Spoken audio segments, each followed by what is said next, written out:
And then, oh yeah. Oh, okay. You going? I send it to, it's a Google Doc, I send it to your SPF. Yes, please. Have fun, guys. Bye. So we need this up there on the Right. front. Shut down what? Yeah, hey, you know what, I am gonna. Well, I didn't realize it. I think it was my first at the day school, and we were having like lunch. And we had a big event that we were watching a movie for, and we watched popcorn. It was very cool. Very cool. Put that up below. Right, get snuggled, get snuggled. We try to take care of it and to the best of our ability. We try. I just give you a heads up, when you get to my house first, if you have a bathing suit, great. If you don't have a bathing suit and you want to get in the pool, I don't care. If it's in there like you want to, the water's gonna be warm, but lovely and refreshing. And it's, even if it's raining, even if there's drizzle or whatever, if there's no lightning, it's totally safe to be in that pool.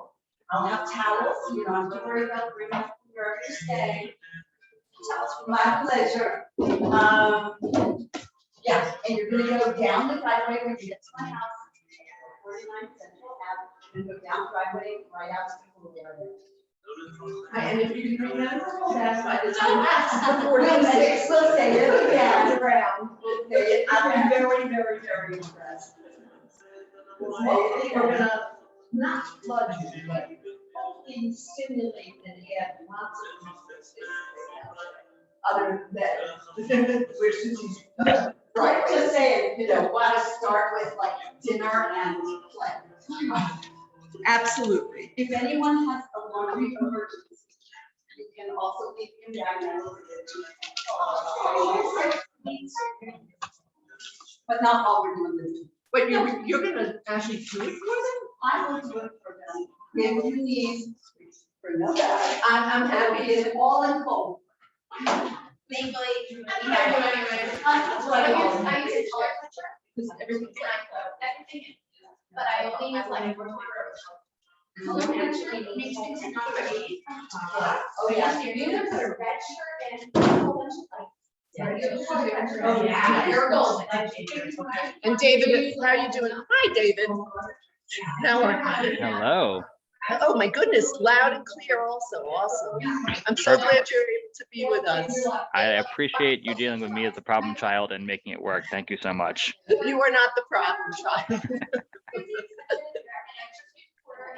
I'll say that the microphone picks up everything. So like it's just so you know. That's great. We won't say anything about you. It's okay. I'm just saying I can pick up a lot of background noise too, just so y'all know.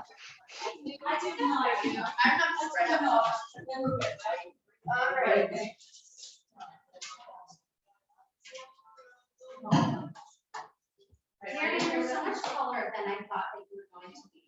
I feel like usually it's the opposite, like I thought that I think that people are gonna be really tall and then they're really short. Can I tell you what's really like? That was even before COVID, I was always I've been measuring for a long time. And I have such a vivid memory of going into school to be a teacher that I had been mentoring for 2 years. And she literally was like 5'1". And but she had such a personality. I thought she was gonna be, you know, at least 5'6". David, you can hear okay? So ever since then, I go. Yeah, absolutely. And I thought to myself, Jennifer knows how tall I am. Oh, that's true, yeah. She's she used to be in I know, we was in this, took one class there. Yeah, so I was thinking, oh, I didn't feel like I'm so tall. We already had a conversation with amongst us, because we all thought each other was tall, and I certainly thought Susie was really tall. I did too. Totally, so we had this like moment where we're like, no, I'm like 4'10", but I tell you you're not. I think you're not. But everyone is themselves. I know. When did you get in? I returned from Israel on Friday, and I slept like a crazy person on Saturday. I barely. Yesterday, I put in a full day. And I didn't go to sleep until midnight because I was busy getting all this stuff organized and I forgot my bathing suit this morning. After every. Hence the message, close fine. Well, how is it here? I'm not going to totally. We'll figure it out. I can kick him out. Just feed him with the food, you know. Don't worry about him. So that's what I got. And what you should do is that and put points, right? Yeah. Wait, so when did, what was those in the morning? Oh, so I thought it was close during this. You're gonna go again. She's going again. Oh, Like I'm happy next week, and then I'm home for 2 days, and then I didn't want to move to my tissue box, so I went with it, and then we went to oh, good. So welcome. So Susie, you wanna start the fun and games? Yeah. The suggestion was that you have something that you can share and tell us about it. And then you'll let us know if you have questions about or a connection to David. You have some Israel artifact that you can share, or you can at least tell us about since you're away from home at a conference. Yeah, I can pull up something. All right, Yeah. perfect, perfect. We'll give you a few minutes. Okay, who wants to get started? Which one do you want us to talk about, the personal one or both? I would start with personal. Okay. And then go, yeah, and then do both, whichever one you want. Best to you. Yeah. Sure. Sydney. This is my Birthright Israel staff t-shirt. I think this was my second birthright trip that I staffed out of the 3. And this one is, actually, no, this is my 3rd one. It says go with Hillel, because I was working for Hillel in the state at the time. And this shirt represents all of my experiences staffing Birthright Israel. And the original artifact that I posted was this article that I wrote for the Birthright Israel Foundation a few months ago. And basically the article really told my story of my relationship with Israel. And so, very long story short, I went to Israel a couple of times in high school with BYO, and then after that, I went on my own birthright trip my sophomore year of college, and from there I decided I was going to live in Israel for the year after I graduated. And so you all know that I did Massage Israel teaching fellows, and those 8-ish months that I was there, they were the hardest years of my life. Living in Israel was definitely not all that people made it sound like it would be. It was not the sunshine and butterflies and rainbows. Everybody's like, oh, it's gonna change your life. It's the most amazing experience, whatever. And it just it didn't live up to the hype. I was super homesick. It was really hard to communicate. It was hard to make friends. It was a really hard year, and I left that year feeling really disenfranchised with Israel. And I felt like my relationship with it was really rocky. And it wasn't until I staffed my first Birthright Israel trip, which was actually just about 6 months later, that I found myself back in Israel and totally fell in love with it again. And it was through watching my Birthright participants experience Israel for their first time and watching them fall in love with Israel that I was able to kind of set aside my really hard year and still find the amazing pieces in Israel and how my year has actually made me feel so much more connected in that moment. Not that moment, but those 10 days. And then the 2 following trips that I staffed just continued to improve my relationship with Israel. And yeah, that's my artifact. Amazing. Do you want to share the one that you picked? Sure. And why? Yeah. So That's a big, you can see as well. I picked this Israel from Vision to Reality. Hi, David. So it's got the cherry tomato and the sabra and astronauts and basically every invention ever from Israel, and it's got Herzl and it says "Im tirtzu im Agada." And I picked this because I think that Israel is way more than just this, and I think that it isn't representative of Israel enough. Like Ben and I always laugh that, like, oh my gosh, if one more person tells me that the cherry tomato is invented in Israel, I'm going to pull my hair out. And like, it's so true. Like, yes, it's cool. We can totally take credit for it. And Israel is so much more than the cherry tomato and Elul and the IDF and Jack. Like Israel, and it's also not just Herzl. And there's such a deeper history than just this singular man, and also that there are so many other people that create the culture of Israel. There are some things on here that I like. I love that there's a Torah. I love that there's, a Sabra, things like that. But I don't feel like it represents Israel to the fullest extent possible. What would you add to that? To make it more inclusive, more vision? People, Okay. music. I think that like the problem is that you can't add a feeling to a poster. A poster can't fully represent that. It doesn't, this poster to me doesn't represent going and sitting alone in a cafe in Tel Aviv and like putting yourself out there and self-exploration and things like that. It can't, right? You can't put that on a poster. You can put it into a book, certainly. But to me, poster can never, it can't represent everything. And I feel like they are trying unsuccessfully. Fantastic. Great, who's next?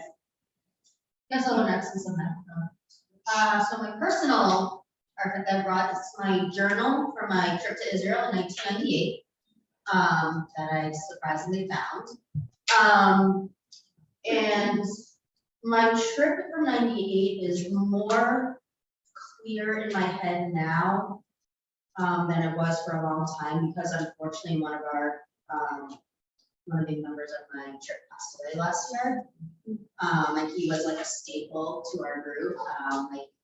So I've been thinking a lot more about trip, the people, the experiences I had with him specifically. Because I remember like the first day of our trip, I found out he was a rabbi's kid. I'm like, well, I'm a cantor's kid. Let's talk. Which one of us is going to be leading the services? Like, who's it going to be? So he and I had a wonderful connection. And just we started thinking about the people that I was with, our group, and the experiences I had there.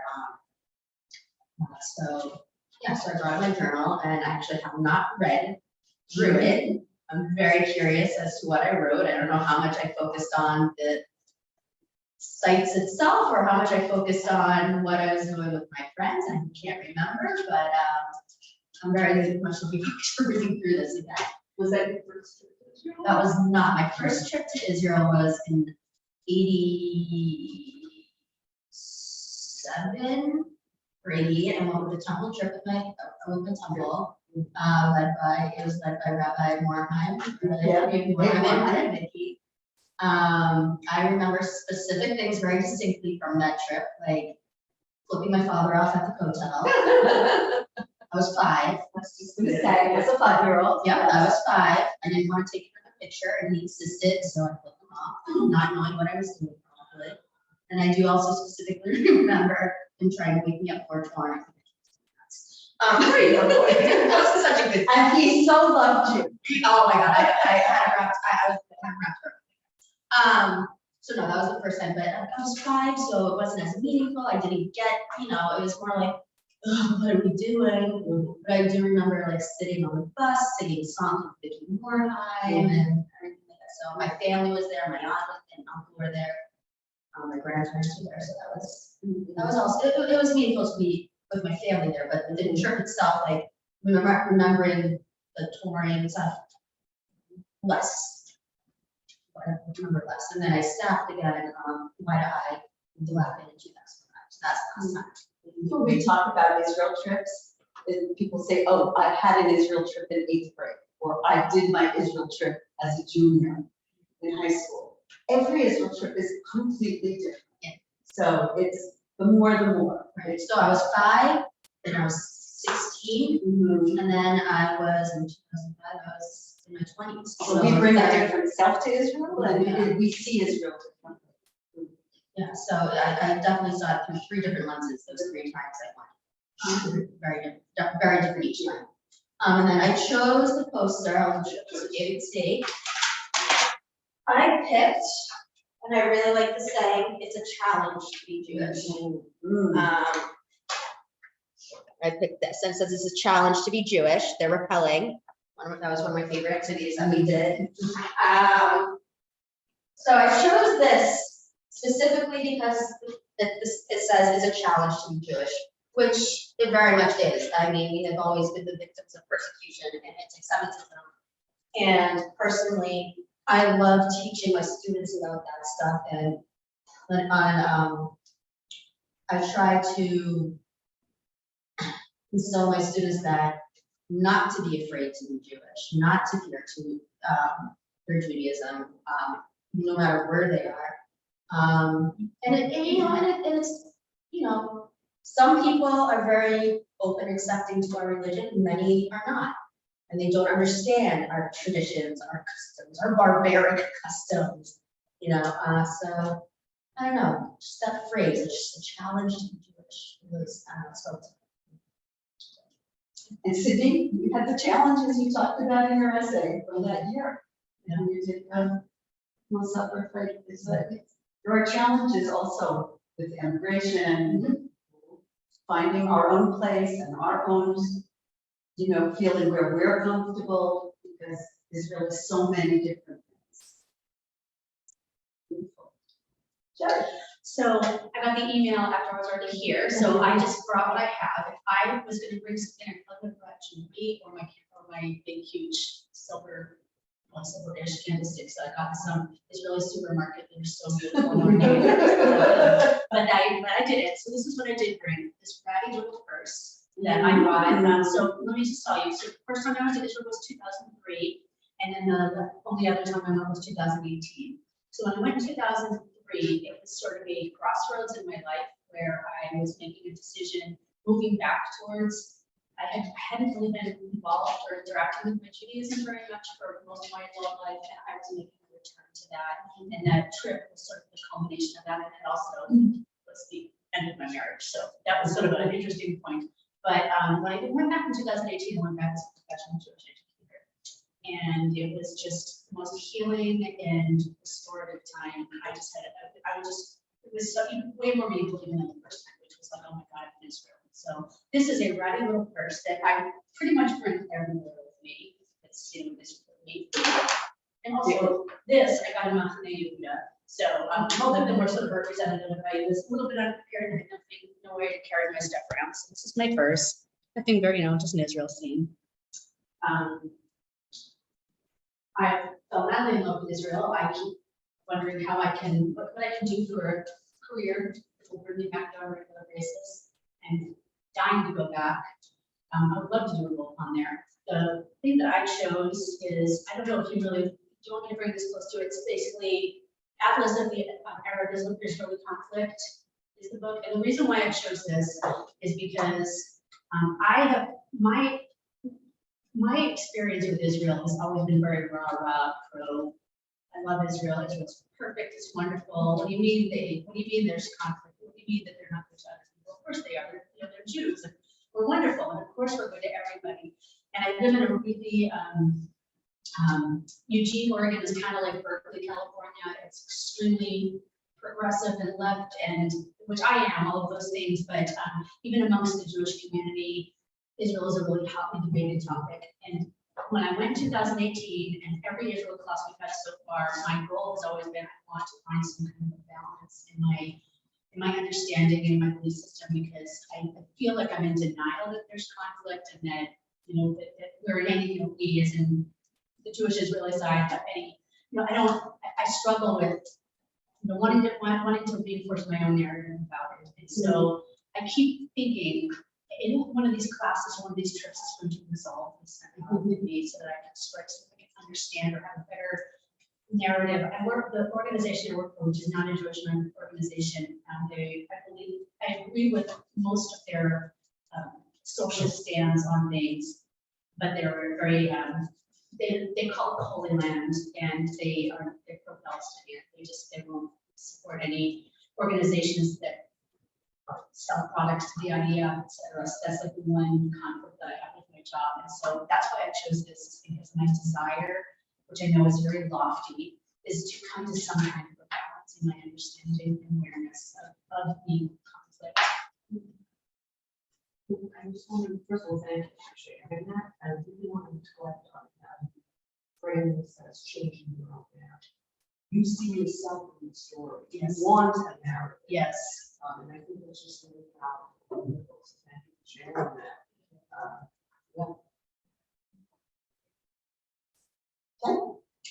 So I did a photo journal of my trip in June of my relationship with Israel. Knowing I was doing it, they're all selfies.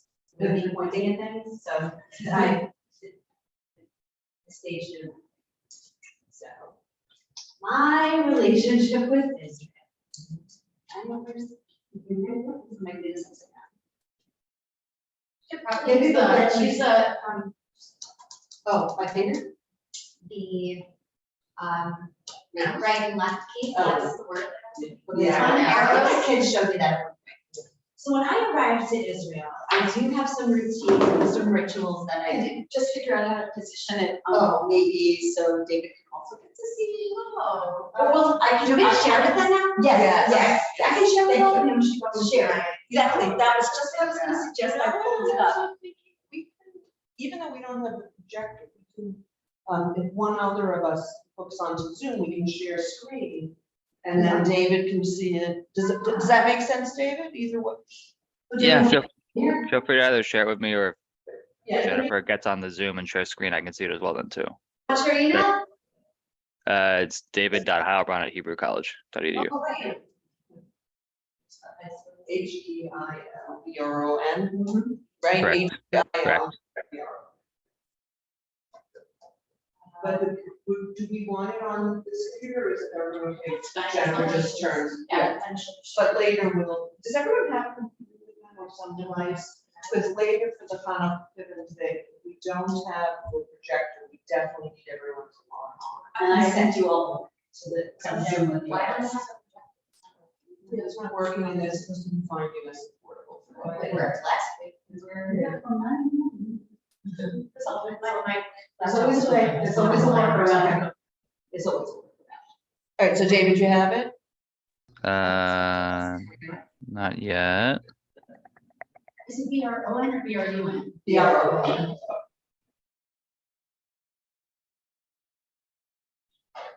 Oh, and yeah. Or? Yeah. Okay, great. Go ahead, I'll get it in a second. Go ahead. Pleasure. All right. Thank you for this. So much. You angle it down tiny steps. Perfect. My relationship with Israel. So when I go to Israel at the airport, I have certain rituals when I arrive and when I leave. So one is I always pause and my eyes adjust to the fact that there's Hebrew all over. So I especially pause right before the welcome sign with the passport control and the giant business. So, and the other thing is, I don't know if anybody noticed, when we pointed this out to us, when we go to the greeting area, look up, there's a bunch of balloons. And what they do is they take that and they collect them, and I don't know exactly their next location, but they do take them and do an act of chesed somewhere else with balloons. But I always, every time I go, I pause and also look up, because that just, that someone told me that story, which it felt very meaningful. Those are my two arrival rituals. So this part is about seeing is believing. So things that, you know, that I just, like, I go there and I will get to make connections between home and Israel. So the things that make connection is, the first important thing I wrote was history, and this is me point out at the first station and pointing to, there's this tiny little section left of railroad tracks at first station. Seeing places I learned about in Sunday schools, turned me at the Shook. And I volunteer for JNF, or I used to, so I took a picture of me from, we were actually at, the Hula Valley Rejoice of the Birds, so I took a picture in front of the Staka box. And then the last one is, this is a mural that I ended up, having to research for something else, and seeing it in person was my biggest problem. So it's, seeing things that I've researched online, so that's my seeing. Yeah. So the big thing I do when I think so important with this one is learning Hebrew organically. So one is by watching TV shows. Last month I watched a new documentary on that. So I was like reading and listening. And the other one is any opportunity to talk to a taxi driver. I use for not only to practice in Hebrew, but also to learn about Israel. So this guy actually takes a picture. We're not Facebook friends, this is a musician one. And the last one is through everyday life, signs and menus, and I took a picture of the bathroom sign because I'm doing Duolingo, and that happens to be a word that they do over and over and over. So all of a sudden when I saw a word, no, she, yeah. So I was really excited that a word that I'm practicing Duolingo, I saw in a mall. So I'm a huge foodie and I keep only kosher meat, so when I go there, I kind of disregard any of my allergies.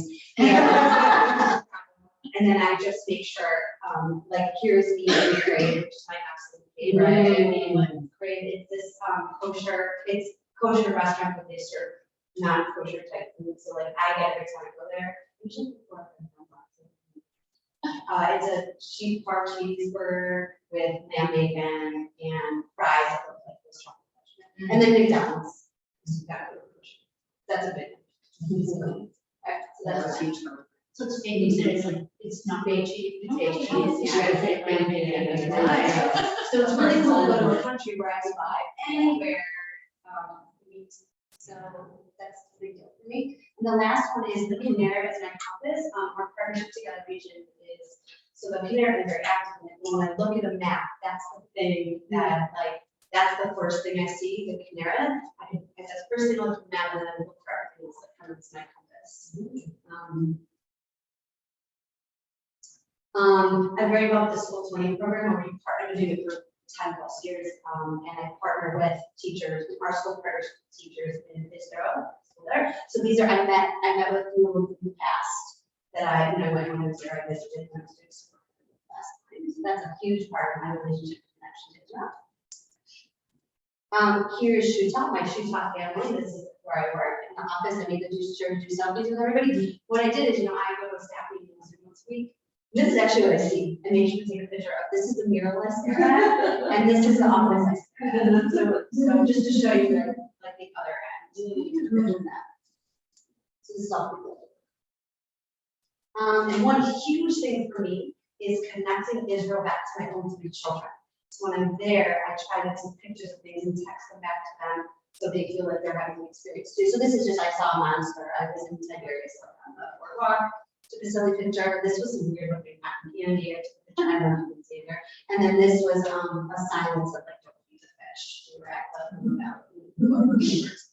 so I want to make sure that even though I'm there, I bring it back home. And these are my departing rituals. I always have the same departure rituals. I of course get my last kosher meat meal. I go to McDonald's, and then there's a rotating and temporary exhibit. We walk down the ramp, and I always take the time to pause and look at the, I get there forever early, very early. So this time it's about all the history of how the other stuff. So I always pause and make sure to see that those are my rituals. Every single day. And that's my photo journal. So it's Doing such a good job. We gave you the prompt, but you took this fluid. Yeah, we suggest for Jen left for her trip, knowing that she was in, and then she just flew it. Anybody who saw it, this is for my class. We need to take a selfie. Thank you. Thank you. It was fun. It's great. And you did do something. I did think something. I love the concept of imagined lands. I don't know if that was Reichman or Zohar. That's Zohar review. I love that concept. It's so what I'm thinking about all the time. So I chose this because whatever age group you're working with, which could be preschool or high school, I'm constantly thinking about how to make the connection for whatever the population is to Israel. And just making that part of their Jewish identity. When, Oh, sorry, sorry, go sorry. ahead. Everyone. Just trying to figure out how to make that connection with them when it isn't an issue. So I'm constantly. Boy kissing wall. Boy kissing wall. Arab boy. How many people have that? So I feel like that's why. I can't go to the person. And what kind of keep does he have on, because there's the whole, you can always tell through the different kinds, yeah, like national religious or tourists. It's In this probably case, tourists, so in this case, tourists, but in Israel, there's a whole thing about how you can figure out what part of society people are in based on the kippot. So if it's a black felt kippah, that's kind of, can be Haredi, ultra-religious, typically worn if you have a crocheted kippah, if you have it a little to the side of your head, so it's a little angled, the kippah, national religious Zionist, whatever. So they're just kind of fun things, and then different ethnic groups also might have their own specific kinds. I'll share. So the object I brought from home, and so David, I'll show you first. It's my new Trinidad hood. I was really amazed. Israeli ID card. I just became a citizen on February 16th. That's awesome. And this is after many years of thinking we were going to do this at any time. And it really took COVID to push us over the edge. Me and my husband, when I say us. Because, as I think everyone in this room knows, it was very difficult to get to COVID. It was very difficult to get to this COVID. And my eldest son married an Israeli and lives in Israel with his two children, who were my grandchildren. And that was a big motivation. But and I will say, also, just because my husband and I talked about this pretty much for our whole marriage, and we're married 40-something years at this point, he kept saying to me, you're taking this like as such not a big deal. And I was taking it as such not a big deal. I said, well, okay, we're going to become citizens, so that will go in and out. Nothing's really going to change in our lives. We go a lot, and we'll be here and there, and our life isn't going to change. But so it's now July, so since February, little by little, I'm realizing this isn't a deal. And I'm really psyched that, I'm not psyched that the government fell apart again, I'm psyched that I'm going to get to vote. Yeah. So that's kind of really cool. So this just feels really special and important to me, and my continuing connection to Israel now as a citizen finally. Do you get an Israeli passport also? Yeah, but because of COVID, the passport offices were totally backed up. So when we made only on February, and I had a flight back in May, whatever day, that was the day of the flight. I came in time for everyone's Spanish classes that we did in this room.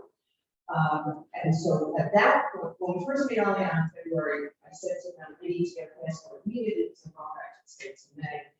And they said, fine, you do this, that, and the other thing. And then like 2 weeks, they said, no, you can't do that because the offices are still really backed up, and we're giving people like a reprieve of when it was like another 2 months, like I could pull out, push out till now to get a new passport. So then I said, okay, well, I'm going back, I came home in May, I'm going back in July, I went back to work, and then by now, we have a reprieve till next January. I don't feel like it's going to be long.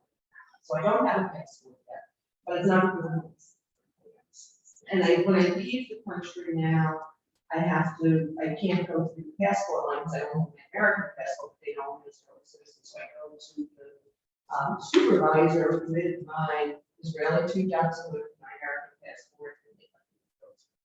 As an Israeli citizen. That's pretty convenient. Yeah, it's very convenient. Yeah, it took the first time around to learn that I don't want to.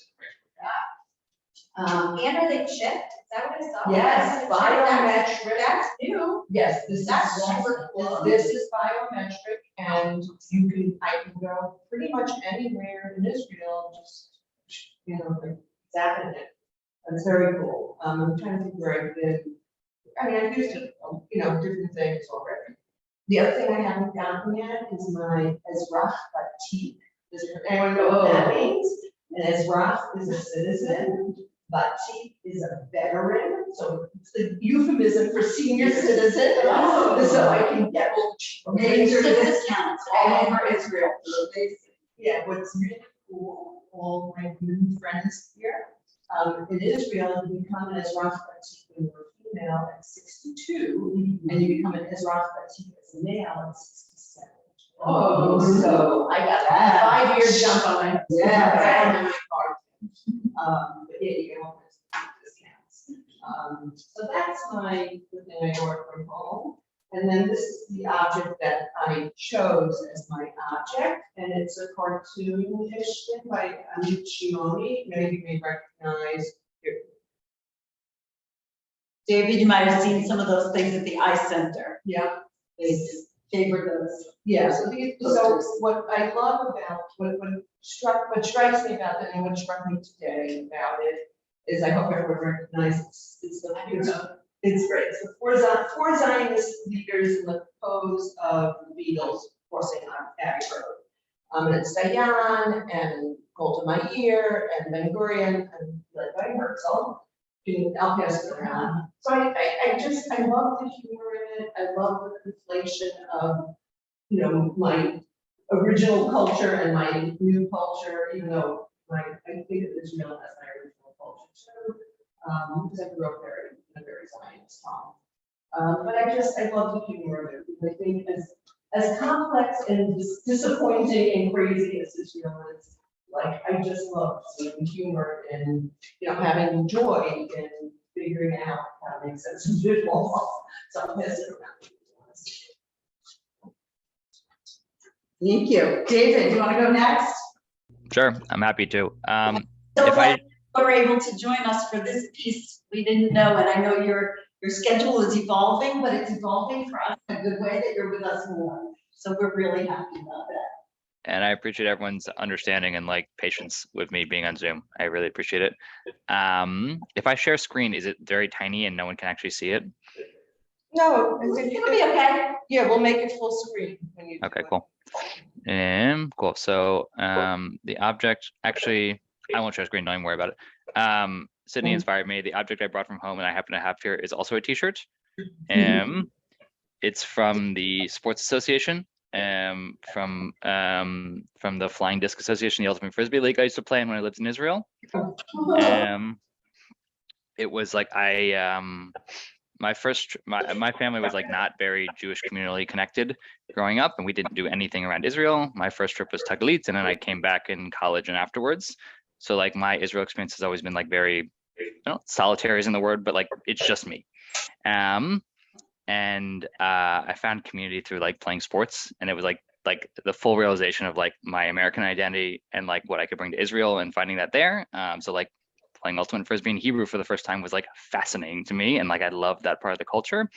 And this shirt and the experiences reminds me of the places I've lived in Israel and my affinity for the second and third cities, both in where I live in the US and in Israel. I lived in Ramle, I played in Rehovot, I played outside of Haifa, and I feel whenever I go to Israel, whenever I bring people to Israel, I have to bring them outside of Tel Aviv and Jerusalem to those cities where the Hebrew magic, in my opinion, happens, and we can break the Anglo bubble sometimes. So it's really important and fun for me for that. The teaching object I brought is this book, For the Sake of Argument, Stories for the Sake of Argument, from Rabbi Greengrass and Abby Dabber Stern. It just came out. Order it on Amazon.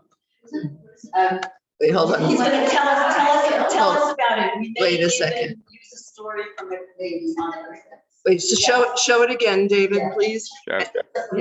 Yeah, so Susie's laughing because, it did just come out and we were trying to And get a so copy. They're going to get it. I'm going to get it from Amazon on Tuesday. So I can at least show it to people on Thursday, even if we don't on Thursday, because it's brand new and the librarian couldn't even get it in time. It was just quicker for me to order it on Amazon. So awesome that you have it. And Yeah. just give them an idea of what it is. I'll say I have an in that I worked with Robbie last month, and he could give me an advance copy, so that was very nice. Oh, sweet. But Sweet. so it's a book. If you know Robbie Greengrass, he's like been affiliated with Macomb and the four Hatikva questions, hugging and wrestling with Israel. Abby Dalver Stern worked at Hillel for a while and at Macomb as well. And while I like to think I was just like baking bread and making weird recipes from TikTok during the beginning of COVID, they were writing this book from like the feeling that like we need to argue, we need to have deep conversations about Israel, and a lot of people just don't like arguing, and like that's a problem. Like we have to get over that barrier before we can even have the good conversations. So they wrote these stories. A lot of them are like allegories, or they have direct Israel connections that are basically meant to like prompt arguments. And they posit that like if we can have good, healthy arguments, not the kind where you're trying to negotiate, not the kind where you're trying to convince someone, but where you're trying to go from the place of learning and growth, that's how we can really kind of solve a lot of things that we see in the Israel space. I actually just worked with Abby yesterday on a work with a student leadership group to do some of this and like literally just have arguments based on these stories. It's a really cool book and a great teaching resource. And just like there's always something new I find in this, and you can always bring the same story to like a new group of people and have a different conversation. I find that really refreshing about this. Group is appropriate for teaching. Sorry, what? What age group would you say this is appropriate for using for a teaching tool? It's really great. So I've used it, I've experienced it with young adults in young adult spaces, and that's what it kind of grew out of that like young adults, like it's not that they didn't want to talk, they weren't talking about Israel at all, like so we couldn't even have the conversations about it. I mean, I could see it from high school up. Abby uses it with her family, and there's specifically tips in here about how to use it around like the Shabbat table or like in a intergenerational setting as well too. And the stories are kind of segmented into three categories. There's like warm-up ones that are just basically like we can argue about almost anything, like let's find a way to do it. There's some that are very allegory and like you could overlay Israel if you want to, and there's some that are very directly like this is the situation that we talked about yesterday is like the national soccer captain being an Arab not wanting to sing Hatikva, and like what do you do with that, which is like a real example in many ways, and they write it in a way that's very accessible as well too. So it's a great resource. I highly recommend it. Well, hopefully Amazon's gonna do its magic. For you guys to enjoy. Fantastic, thank you. And they also have a website. I'm gonna send you the link to the website. Jen just sent. Oh, you already sent the link to the website. A couple of Big on there? Yeah. Robbie is an actor as well too, and they've done animations and videos, and there's voiceovers for many of them well too. So like you can play with them visually as well too. It's great. All right, so could you like post it on Shazology? Please. Yeah, that would be great. Sure. Okay. Fantastic. That was Great, well, great, Mike, can go like, thank you to David. Thank you, David. Thank you so much, thank you so much. Okay, so I'm gonna do mine. So this is a find, an archaeological find, although this find is larger than the one I was gonna bring in. This is from Marion's collection, but she's allowed me to use it because when I was in graduate school in Israel, in the counseling degree review, I was privileged to join American Jewish rabbi archaeologist who made Aliyah, Lee Levine, on a dig at Caesarea. And I was the only woman on the dig, along with 12 conservative movement rabbinical school students who were doing their year in Israel. And so during Chol Moed Pesach, this was our thing, and they let me join them. And I was incredibly lucky. I was the smallest person at the time in the group, and we thought that there was something valuable at the end of the tunnel. So I got to shimmy through this very, very narrow tunnel, and I could, at the end of it, I could feel that there was the seal of a large amphora, like this tall, and that was used for storing grain from Roman times. They eventually were able to dig it out, and it sits outside the archaeology department at Hebrew University's campus on Mount Scopus. So I actually got to visit the thing that I, at least, was the first person to touch. It's not fully unearthed. And it was just an incredible way to experience history, literally touching history with my own hands. So that it was an amazing experience. And the thing I chose is this cover of Hadassah magazine. David, can you see it? I'm going to show you. Okay, cover of Hadassah magazine. I'm going to pass it around. This was an American Jewish woman whose name is Hadassah. That was her name. They were given name by her parents. And she was doing a planting for Tu B'Shvat. And if you take a look at the sapling that she's about to plant, I think you'll find it interesting. You're seeing it, Alyssa, what does it look like? It sure does. It looks like a pine tree. So what's interesting about that is this was done for the 5th anniversary of the state of Israel.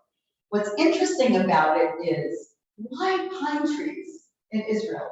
Pine trees are what the poets like Leah Goldberg missed from Europe, from their childhoods when they made Aliyah. They missed the pine trees in forests. There were forests in Russia and in the Ukraine and in Poland, and they really missed that. Mistakenly thinking that those were good trees to plant in Israel.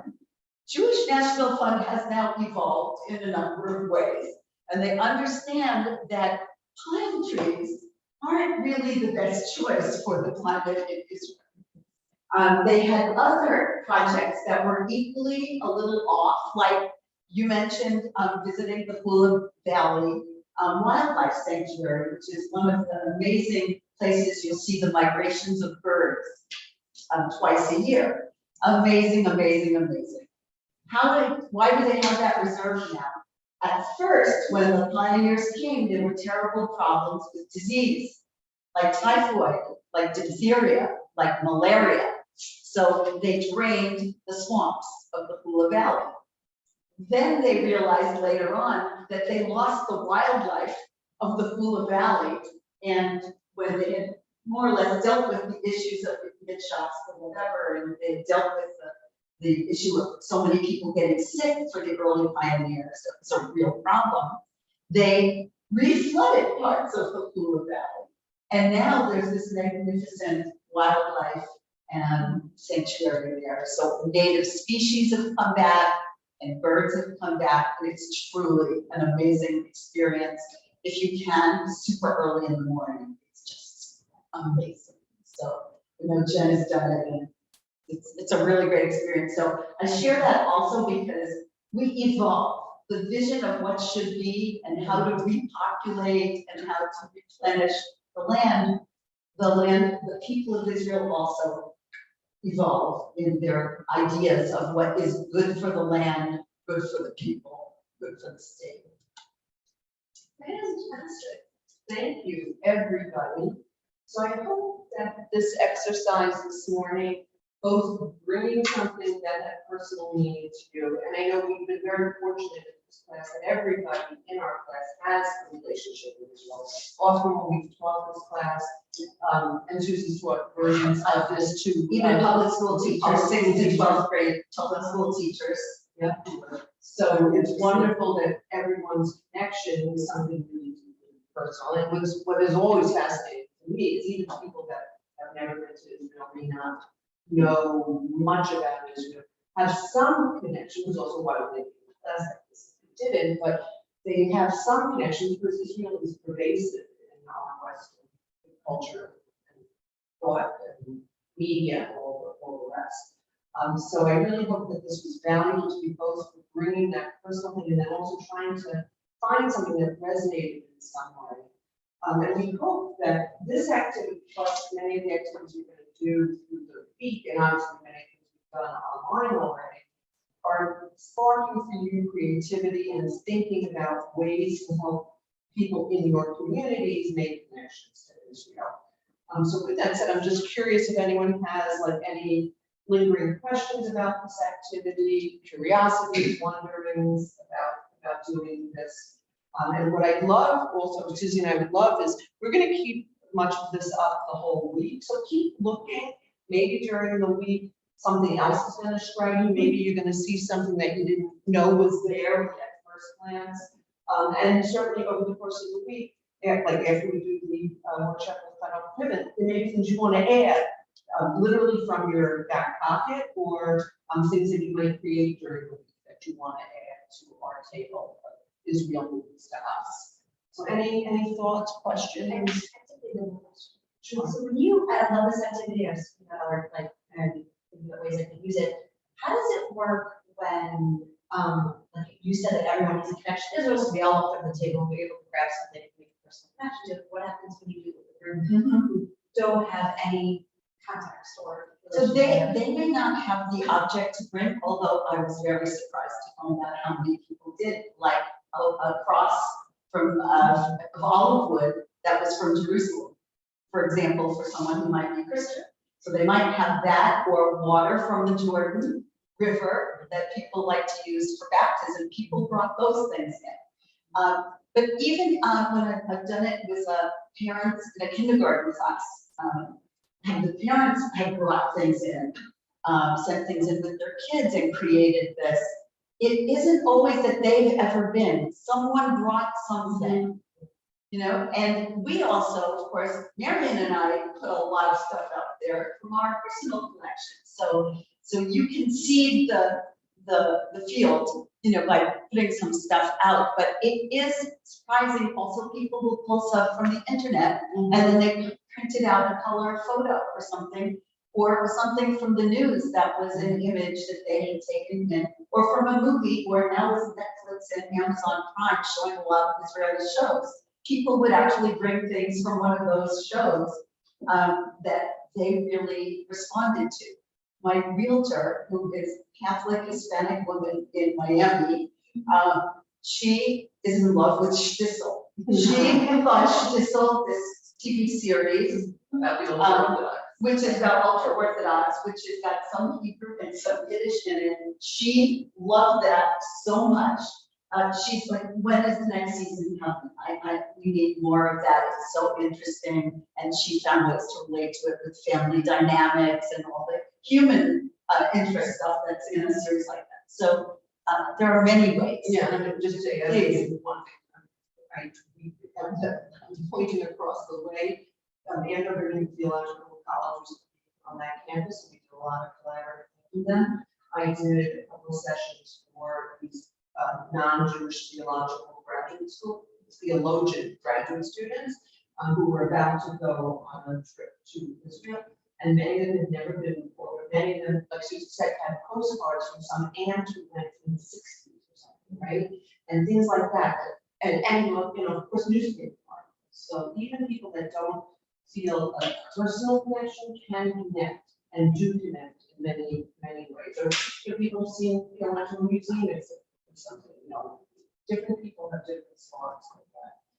But as Jen, I thought you were going to ask, you know, age range too, because clearly, you know, we curated this for things that would, you know, speak to our group. But you know, you can certainly, I'm thinking, you know, we both have done it a lot in preschool setting, where, you know, cartoon characters and, you know, Bamba and Biscuit, snack foods, you know, things that the little kids. Eric and Vince from Sesame Street. Robert and Eric and Shalom. You know, it's just this, I mean, we put up the two Israeli flags there. Normally I have a big one. It's hard to see because it's like, we couldn't figure out where to put them. But you know, like even just the Israeli and picture books and yeah, picture books, you know, photo, like we had these posters of people on vacation things, but they had that subtle message embedded in them, like just, you know, photographs of beautiful places. And kid may say, oh, that's a palm tree. I saw a palm tree at my grandmother's in Florida, and you know, so have, you know, some sort of connection, even if they have. And in that case also, I would usually have parents send some things in. So it's something that they may use for Shabbat at home if this is in the Jewish school. not all the kids are Jewish and Jewish preschool haven't had to, of course. But for those who did, they're added to the classroom museum. And I had parents come in and tell the story of why that was meaningful to their family. And one of the parents in my daughter's kindergarten class, when I did this all those years ago, he made Aliyah with his parents from Turkey. And he actually had stuff from when they made the move from Turkey to Israel, and then what he brought with him from Israel to the United States. So there are lots of ways to do it. I guess my question also is with the second part, where we had to walk, maybe this first part, where we had to walk over and take some of this protest.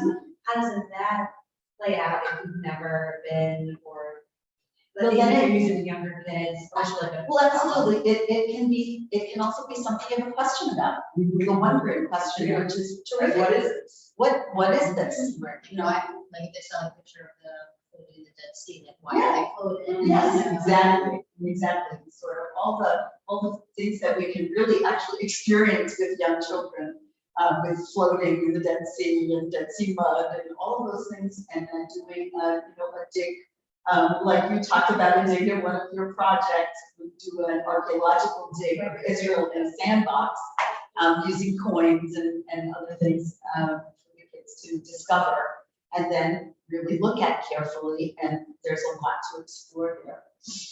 For those kinds of objects. Quick question, didn't we have a reading from Greengrass? Yes, Yes. yes. In the, The last. in the, I Yes, gave you yes. the, what's the name of that article, something like not ruining art. Not ruining art, yes, you Teaching have. with art, but not ruining. And we'll also, Yeah. when we do the curriculum investigation another day this week, there's also something about the music curriculum. Oh, yeah, from the our phone, YouTube, yeah. with YouTube videos links that Robbie Greengrass also worked on. So we're glad for you to know his name. Yes, and he's, as David alluded to, he's, in addition to being the author of this new book, he has worked for decades as a theater person, doing some one-person shows and also doing all kinds of interactive theater stuff. And I actually think, David, do you know, I think he's gonna be in the States soon. He is now. He was just in DC at the Capitol Fringe Festival performing The Gate, his work about the kibbutz and what it means to open and close the gates. And I've seen him do a musical performance. He has a partner as well, and he does like contemporary, like his Israel through his eyes through contemporary songs. Yeah, So that's a link that you will have. yeah, For he's a as big a choice. choice. Right, and if he comes to your cities, which he does do these tours, definitely worthwhile to see his performances. Yeah. And certainly if you are working with older kids or teens or adults, definitely worthwhile to bring them to a real theater performance. So, okay. All right, I think we're, before we break, I just want to quickly, everyone so that we have this, and David, you got this last night, the schedule. Okay, so just so that you can sort of see how the days are scheduled, you're going to eat lunch at 12:15, so. Wait, I'm sorry, I looked to see what time it was, it says 11:14, Monday, December 9th. So. What year? This happened last week too. Right, or we're in some time, Right, even though she's usually. Yeah. So this is. So I just want to walk you through how we structured the schedule.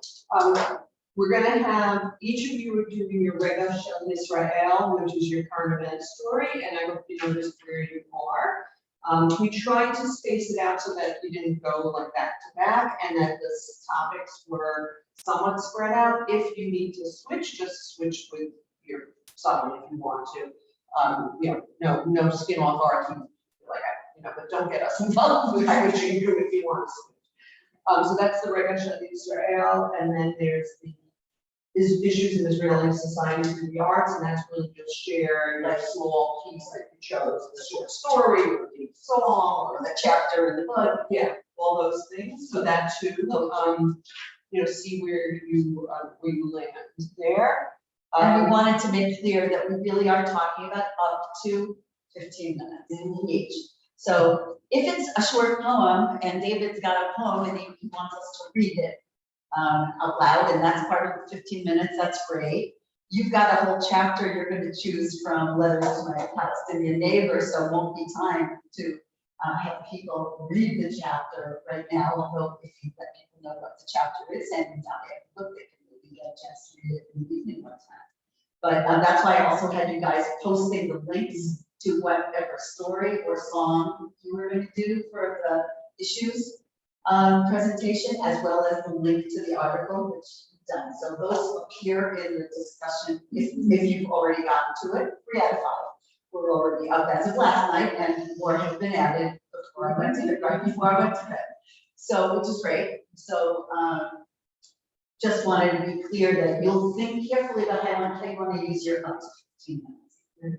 And really, I mean, David, you're going to first. He's gonna go first with his, The Shregga Shalom Israel. yeah, Okay, so as everyone, please, really, this was like low pressure. It really is 15 minutes, just sort of like brief synopsis. I put the prompt also on the discussion board that lists all the choices and what you've signed up to do. Also has the prompts. You don't have to respond to all of the prompts. Which But is it's the, which is the activity for the 15 minutes, is it the? Both each. Yeah, each, so one is a current event, one is a art piece, literature, poem, music. You chose some. You chose a short story about your romantic sister about religious I secular. got really into Carrot last week. And I know, I saw that you guys had other readings, but and I made sure you did something different, but you're familiar with it, you were in the academic class this week. And you chose the article about, Yeah. the disaster. So both of those 15 minutes are just like quick synopsis, like a question, a thought question. You know, either something that you're wondering about or curious about, or something you want everyone to discuss. 15 minutes, low stakes. You know, instead of posting it on a discussion board. Yeah. Okay. Yay, right? In real time, so, Okay, so those are those two, and then just see that each day, we're hoping, and I hope you see already, we're trying to, in real life now, really do some interactive stuff with you. Not everything is gonna be us sitting at a table, hopefully it's gonna be us up and about and walking and thinking. So each activity is numbered through the day, and what may shift over the course of the week. First of all, we may adjust the break times and the lunch time by 15 minutes if we see that things are taking longer than they are, but we'll usually breaks and lunch, of course. And as we get later in the weeks, as we see how things unfold during the week, so I think today and tomorrow, we're probably not going to adjust anything, but as we unfold the things through today and tomorrow, Wednesday and Thursday, we may adjust the topics a little bit, but the timing won't really change. since we have ever so much that we would like to do, and you don't want to be reasonable about how we do. All right, and with that said, we're going to take our lunch break until 1:15. Okay. And so, David, what's your story? You're going to leave now? I will leave now and I'll see you on the Zoom with Chanuk Piven. Fantastic. And you have, and I also said, you guys, everyone has the link so you can directly link into his Zoom workshop. Right, so I'm gonna close this Zoom now, and Okay. we'll do kind of pivot again, because I think it's gonna be important for you to have your computer on, so that when kind of is showing you stuff. You can see So they'll do a brief introduction, presentation, and then you'll get to it. All right, I think Great. lunch is probably out there. David, enjoy your lunch. Thank you. Bye, all. All right, See you thank you later. so much. Okay.